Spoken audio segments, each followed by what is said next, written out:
I don't do intros. How you guys doing today? I'm doing all right today. Today I'm bringing you in Rune level 80 anti-bleed build. We're stacking all kinds of robustness on this build. I'm showing you everything that I'm stacking here. Then I'm gonna go over it during the video. We're stacking over to 700 robustness when we pop an invigorating white cured meat, plus everything else that we have stacked up. And there you go, there's the number.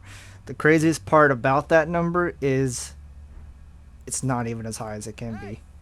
It could be way higher if you wanted. You could pretty much stack a ton of bleed resist and just never get bled. But I care way too much about fashion, so I didn't do that. I got as much as I could, though, for this video.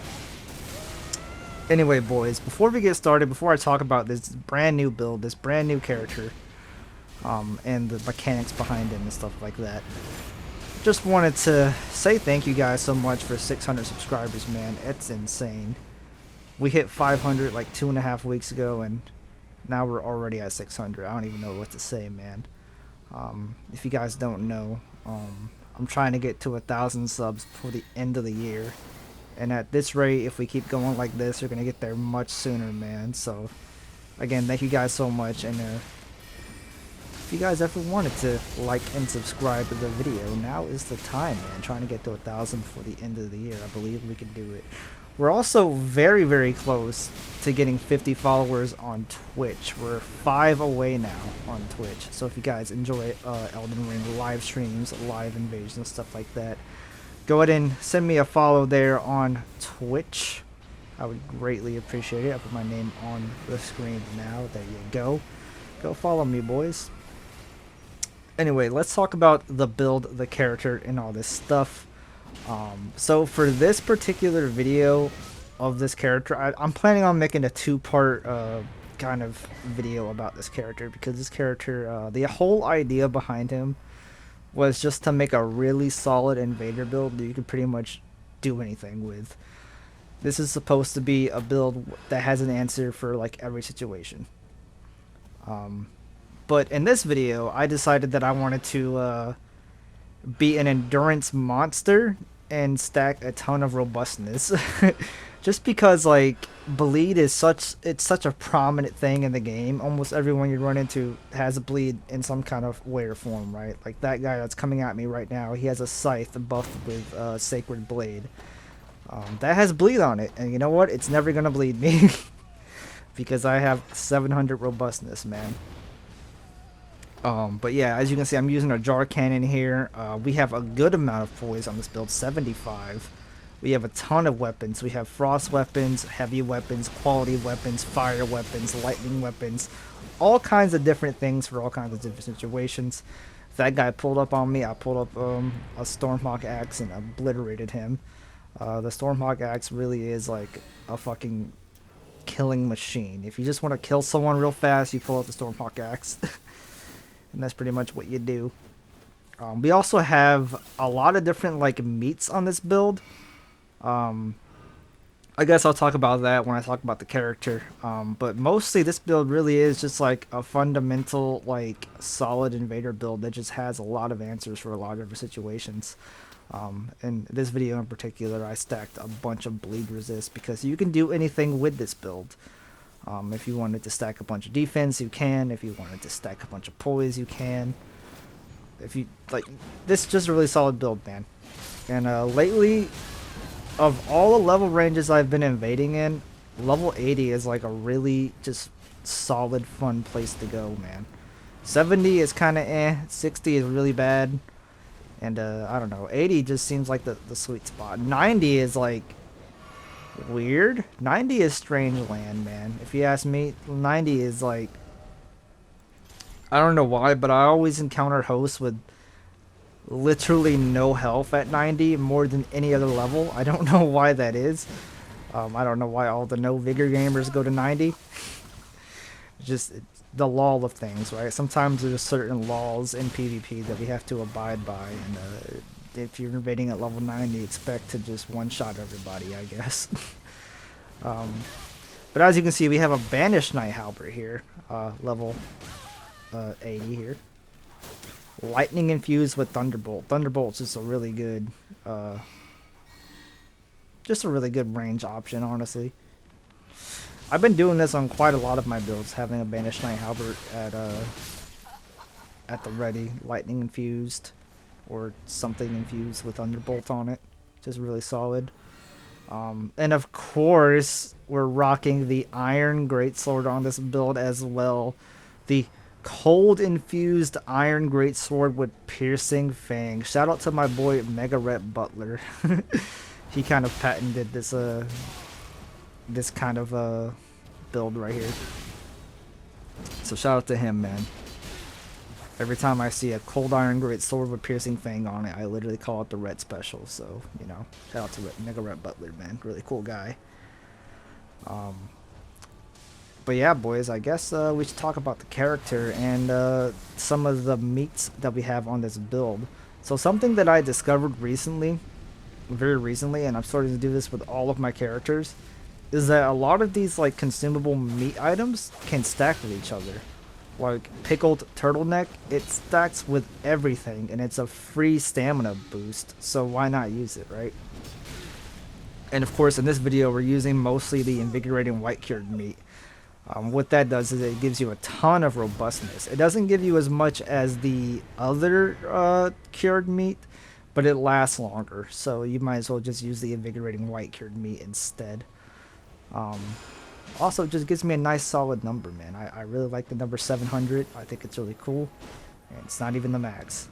And I still never get bled, so what's the point in using something that's going to give me even more? Something to keep in mind as well, the shield that I have on my back, the 2 talismans that stack robustness are really what's giving me that resistance.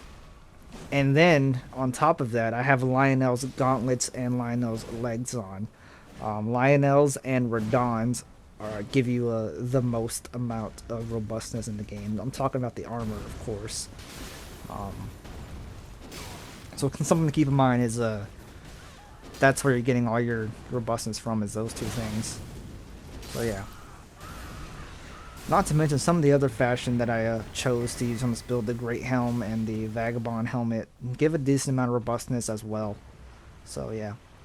And the Spiral Horn Shield, I think, gives you resistance to everything. I think. So not only do we have a ton of robustness, but our other resistance stats are pretty good. And this is what I mean when I say this build has like a ton of answers for a ton of different situations. I see a Great Shield, I swap to a Scythe, and that Scythe has World Knight's Resolve on it, so I just need to buff up and then hit this guy once, and he's just gonna, you know, it's gonna crack. He's gonna break, he's gonna die. And lightning infused weapons do really good crit damage too, so that's something else to keep in mind. Also, we're standing in water. I wonder if you can parry backstabs in this game. I know you could do it in Dark Souls 3, but I'm not sure about Elden Ring. But it's just, you know, it's a fun little tidbit, I guess, right there. He tried to backstab me. This invasion was kind of wild, but it's whatever. So what was I saying? The meats, right? So there are all kinds of like useful different kinds of consumable meats that you can use. And for this character's story and whatnot, he would be someone who would like hunt wildlife and like make different kinds of food like that. I kind of wanted him to be like kind of a vagabond, like a sword for hire and whatnot. So my idea of him is that maybe he was a wanderer for a little bit. Maybe he joined up with the recusants. In my mind, he kind of just says whatever to get people to pay him. And the recusants, they do have a tendency to pay you whenever you kill something, so you know, you get rewarded like for the Serpent Bone Katana for your assassination attempts and stuff like that. So my idea of this guy doesn't really believe in anything. So although he doesn't really believe the Erd Tree is bad or whatever, he would still join up with the recusants just because they would offer him money and whatnot, and that's what he would do. And I kind of envision him to be like a really good chef too, so it kind of makes sense that he would have all these different like meats on. So like I said, the pickled turtleneck stacks with everything in the game. It's a stamina buff, so it doesn't really count as a body buff or anything like that. So you can stack it with literally anything. I think there's like maybe 1 or 2 other stamina buffs that it doesn't stack with, but there's a lot of other stamina buffs it does stack with, so keep that in mind as well. Another meat that I really like using, spell-proof dried liver. That's the magic resistance one. The other dried livers are good, and I will use them in certain situations, but the spell-proof one is like the one that I mostly use. Just because, like, when you invade, the two things that you're gonna see almost every time when you invade is magic and bleed.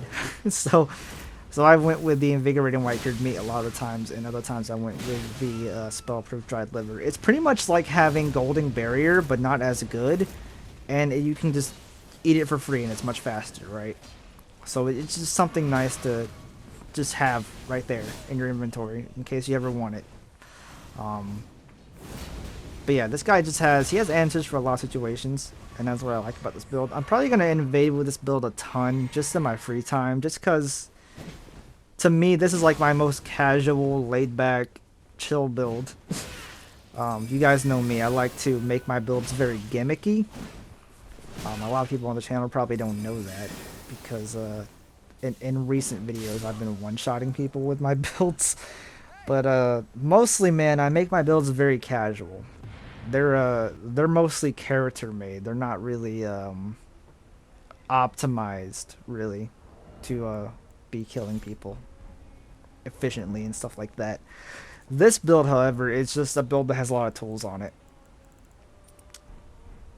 Which is funny to me because the other day there was a guy who was rune art dueling, and he was ganking with blues, and he was running through Caelid, and I invaded him, and had my cold watchdog greatsword out, and I used Waves of Darkness, and this idiot ran into Waves of Darkness, got hit by literally every hit. He got hit by the slam down, he got hit by all the waves, and then he got hit by the R2 wind up attack that you do after Waves of Darkness.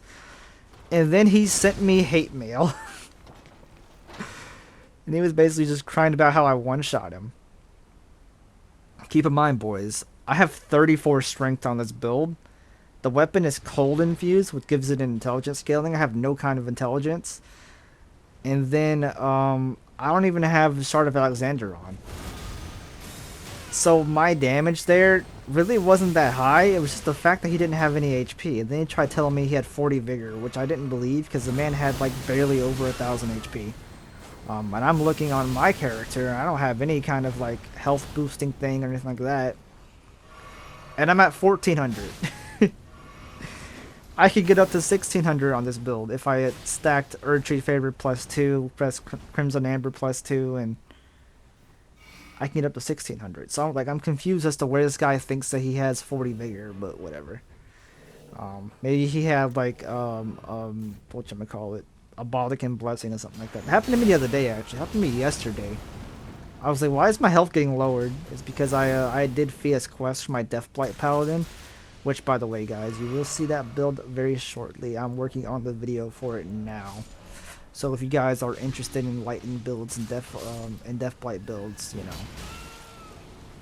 that's coming shortly, man. That's coming shortly. But for now, guys, I really hope you guys enjoyed this video. As you can see, I didn't get bled a single time in this video. I don't even think I got frostbitten. If I did, then, you know, correct me, but I don't think I did. Robustness skills with your bleed resist and your frostbite resist as well, so that's why I'm mentioning frostbite there. Pretty good, man, especially because frost is usually magic damage. But anyway, guys, I hope you guys enjoy the rest of this video. All my stats and stuff like that were at the beginning, so if you guys have any questions about that, leave a comment. I usually answer most comments. But with that being said, guys, fare thee well, peace out, and all that fun stuff. I'll see you guys later, man.